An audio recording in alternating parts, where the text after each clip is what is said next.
What's up, my dudes? Welcome back to Deck Note. It's me, the Wizard of Wang, here to teach you everything you need to know to jump right into Union Arena and start actually playing. I'm going to do this video in more of a presentation format. That way, it'll hopefully be a bit easier to go back and rewatch something if you'd like. Alright, let's get into it. So before we actually start learning to play, I'm going to go over all the basics that you'll need to know. So this is a general sense of how you should set up your field.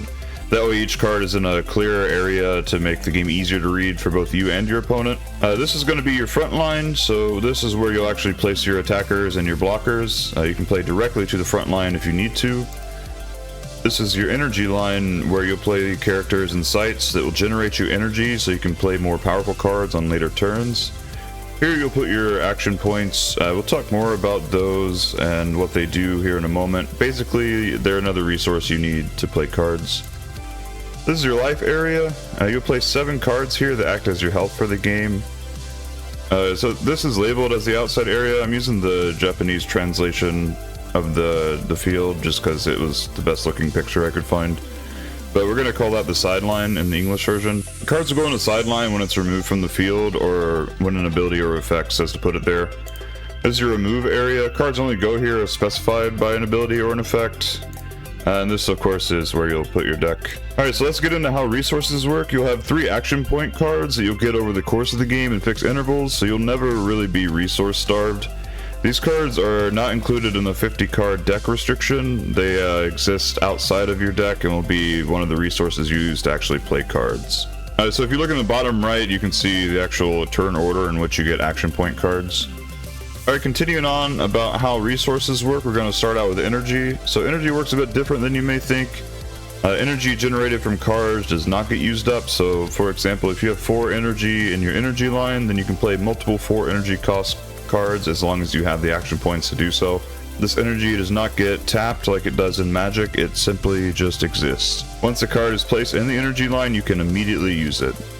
Alright, so for general deck information, your deck size is going to be 50 cards. That's going to consist of character cards, site cards, and event cards, all of which have to be from the same series, and you can have up to 4 copies of a card with the same card number.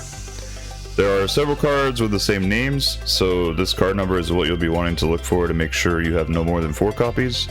Some cards are restricted to less than 4 copies, but that list gets reviewed and changed often, so just be sure to check that out if you want to verify that it's good. I'll be sure to list that site in the description. If you're starting out, you really don't have to worry about it too much.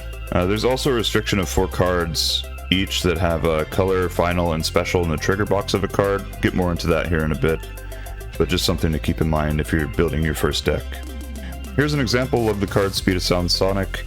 You can see the energy cost, which is 4, and it has an AP cost of 1, so you need 4 energy in your energy line and 1 free AP to actually be able to play this card. Card type is character. Take note of the abilities box. This one specifically is a raid. We'll talk more about what raid is in a moment. The trigger box is only relevant when you pick it up from your life zone, so if you take a hit, you pick up the card and then you check for a trigger. That's when you would use this box right here. The battle points section shows you how strong the character actually is, and over on the bottom right you'll see how much energy this character generates when it's in the energy line. And finally at the bottom you have the card number. That'll tell you exactly what card it is so you can stay within the 4 card limit of that card.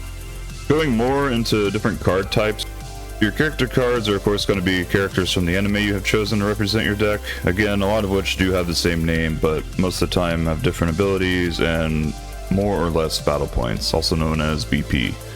Your site cards are permanents that have an ability but no BP. These will get played in your energy zone. Event cards are cards that are typically played and then sidelined, and raid cards are powerful cards with powerful abilities that you play over a character with the same name. In this case, you play the Speed of Sound Sonic raid over top of a weaker Speed of Sound Sonic. You can also play them normally without putting them over a card with the same name, but you do lose all the abilities that you would have gotten if you raided the card in. So basically, you would ignore the entire ability box. One last thing before we actually get into the rules of the game. EX-Burst is a great website that I personally use where you can build your own decks that you want to try out. You can also find decks that people have already made to get some ideas. You can input your bulk to keep track of your whole collection. And you can check out tournament results and see the winning decks to make your own, or come up with ways that you would deal with them. I'm not sponsored, I just want to give a shout out for having a convenient website. It's also where I got the images that I'm using in this video. I'll be sure to put a link to that in my description. Alright, so that'll cover all the pieces of the game. Now let's get into actually playing the game. So each player draws 7 cards. There is one mulligan, so if you don't like your hand, you would just put it to the bottom of your deck, draw 7 new cards, and then once you have your hand, you'll place 7 cards into the life area, and then use some kind of method to figure out who goes first.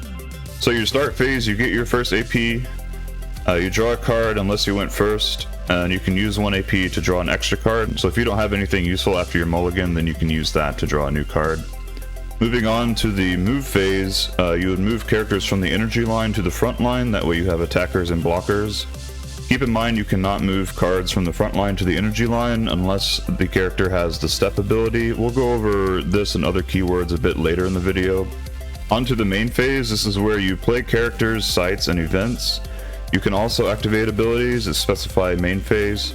Character and site cards you play enter rested unless your card says that it enters active. Onto the attack phase, this is where you would actually declare attacks on your opponent. You do this one character at a time, and then your opponent would choose a blocker or to just take the damage. And then you go to your next attacker and just repeat that process until you're out of attackers. If your opponent is dealt damage this way, you pick a life card for them to pick up. They check it for a trigger, then it is sent to the sideline. It's important to note that attacking characters don't die when they lose a battle. However, when you're defending, if your character has the same or less BP, it is sidelined. A character can only block once unless otherwise specified, and again we'll get into some more keywords here in a moment. And on your end phase, you'll wrap up any effects that you may have as a result of a battle or damage, set your resting characters to active, and pass the turn to your opponent. It's important to remember that all of your cards go from resting to active unless they say otherwise. Alright, so that covers how to play the game. How do you actually win the game? You can win by either making your opponent take all their life cards, or if your opponent can't draw at the start of their turn because they have no cards left in the deck. That's really all there is to it. Some common keywords you'll see a lot. Step, which is the ability to move from the front line to the energy line during the move phase. You have impact, so that will deal 1 damage to the opponent if a card wins the battle. That is negated by cards with nullify impact. A lot of the time this will make your opponents not want to block at all, because if they lose the battle, then they lose the battle and take a life. And then you have double block, so if the character survives the first block, it can block again. It's really nice if you have a strong tank character. Alright, and you have damage +1 or another number. If the character deals damage to the opponent, it deals that many plus the number to them. So if you deal direct damage with a character that has damage +1, they would actually take 2 life cards. And you have snipe, so that allows a character to target a specific card while attacking. So if your opponent has a card that you just do not want on the field that you know you can beat in a battle, then you want to snipe that card. Alright, that's going to wrap up this video. If I missed something or if there's something you would like to understand more, let me know in the comments. Okay, love you, bye!